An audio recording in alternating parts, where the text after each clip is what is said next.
Sebelum menonton, jangan lupa like, subscribe, dan tekan tombol lonceng. Selamat menyaksikan.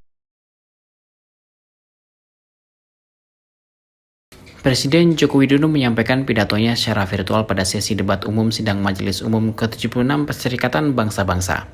Dalam pidatonya, Presiden Jokowi menyampaikan pandangannya soal penanganan pandemi, pemulihan perekonomian global, ketahanan iklim, hingga perdamaian dalam keberagaman. Menurut Jokowi, kemampuan dan kecepatan antar negara dalam menangani pandemi COVID-19 termasuk vaksin sangat timpang, padahal semua tahu bahwa dalam penanganan pandemi, no one is safe until everyone is. Di masa depan, Presiden menyerukan seluruh negara untuk menata ulang arsitektur sistem ketahanan kesehatan global. Menurutnya, diperlukan mekanisme baru untuk penggalangan sumber daya kesehatan global, baik pendanaan, vaksin, obat-obatan, alat-alat kesehatan, dan tenaga kesehatan secara cepat dan merata ke seluruh negara. Presiden menjelaskan bahwa pemulihan perekonomian global hanya bisa berlangsung jika pandemi terkendali dan antar negara bisa bekerjasama dan saling membantu untuk pemulihan ekonomi. Indonesia dan negara berkembang lainnya membuka pintu seluas-luasnya untuk investasi yang berkualitas. Presiden Jokowi menyampaikan bahwa komitmen Indonesia terhadap ketahanan iklim, pembangunan yang rendah karbon, serta teknologi hijau sudah jelas dan tegas. Tetapi proses transformasi energi dan teknologi tersebut harus memfasilitasi negara berkembang untuk ikut dalam pengembangan industri dan menjadi produsen teknologi. Presiden menyuruhkan agar dunia tetap serius melawan intoleransi, konflik, terorisme, dan perang. Menurut Presiden Jokowi, perdamaian dalam keberagaman, jaminan hak perempuan dan kelompok minoritas harus ditegakkan. Hasil sidang Majelis Umum PBB ini ditunggu oleh masyarakat dunia untuk menjawab kegelisahan utama dunia. Kapan masyarakat akan terbebas dari pandemi? Kapan perekonomian akan segera pulih dan tumbuh inklusif? Bagaimana menjamin ketahanan planet ke depan? Serta kapan dunia akan terbebas dari konflik, terorisme, dan perang? Melihat perkembangan dunia sampai sekarang ini, banyak hal yang harus kita lakukan bersama-sama. Pertama, kita harus memberikan harapan bahwa pandemi COVID-19 akan bisa tertangani dengan cepat, adil, dan merata. Kita tahu bahwa no one is safe until everyone is. Kemampuan dan kecepatan antar negara dalam menangani COVID-19 termasuk vaksinasi sangat timpang. Politisasi dan diskriminasi terhadap vaksin masih terjadi. Hal-hal ini harus bisa kita selesaikan dengan langkah-langkah nyata. Di masa depan, kita harus menata ulang arsitektur ketahanan kesehatan global, Global Health Security System. Diperlukan mekanisme baru untuk penggalangan sumber daya kesehatan global, baik pendanaan, vaksin, obat-obatan, alat-alat kesehatan, dan tenaga kesehatan secara cepat dan merata di seluruh negara. Diperlukan standarisasi protokol kesehatan global dalam hal aktivitas lintas batas negara.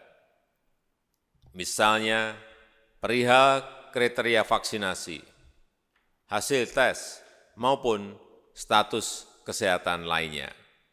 Kedua, pemulihan perekonomian global hanya bisa berlangsung jika pandemi terkendali dan antar negara bisa bekerja sama dan saling membantu untuk pemulihan ekonomi.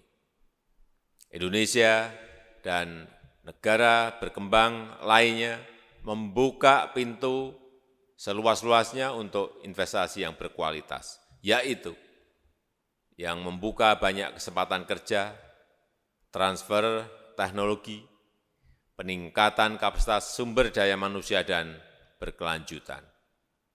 Ketiga, komitmen Indonesia terhadap ketahanan iklim, pembangunan yang rendah karbon, serta teknologi hijau sudah jelas dan tegas. Tetapi proses transformasi energi dan teknologi tersebut harus memfasilitasi negara berkembang untuk ikut dalam pengembangan industri dan menjadi produsen teknologi. Pandemi COVID-19 mengingatkan kita tentang pentingnya penyebaran sentra produksi kebutuhan vaksin di dunia di banyak negara.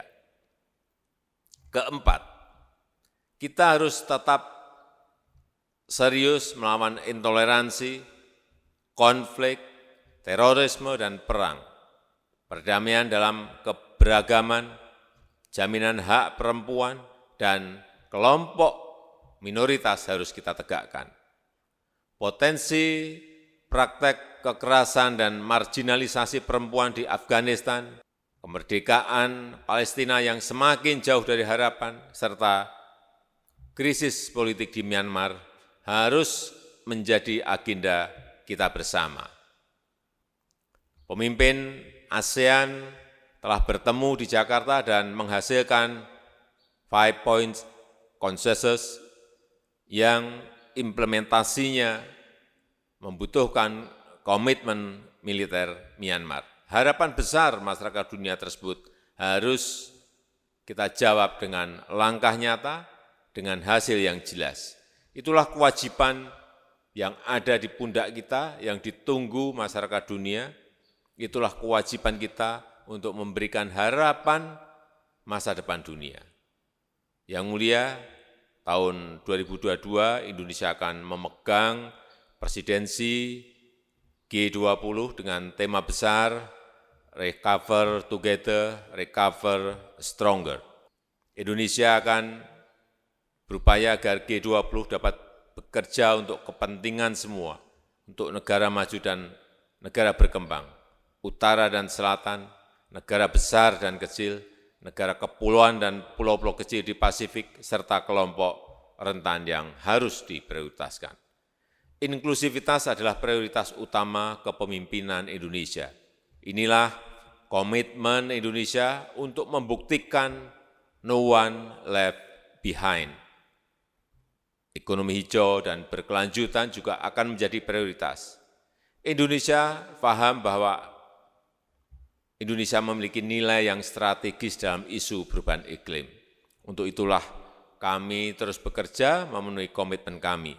Pada tahun 2020 Indonesia telah berhasil menurunkan kebakaran hutan sebesar 82% dibanding tahun-tahun sebelumnya. Laju deforestasi turun signifikan, terendah dalam 20 tahun terakhir. Dan dalam tatanan global, Indonesia ingin mengedepankan burden sharing, berbagi beban, menghadapi agenda bersama dunia yang sangat berat. Indonesia kembali menyampaikan harapan dan dukungannya terhadap multilateralisme. Sudah mendesak bagi kita untuk mengawal multilateralisme yang efektif dengan kerja dan hasil yang konkret. Let us work together to recover together, recover stronger.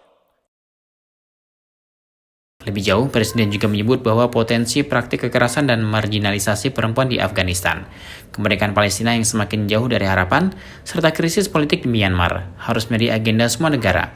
Pemimpin ASEAN telah bertemu di Jakarta dan menghasilkan 5 Points Consensus yang implementasinya membutuhkan komitmen militer Myanmar. Tim Elgen Media melaporkan.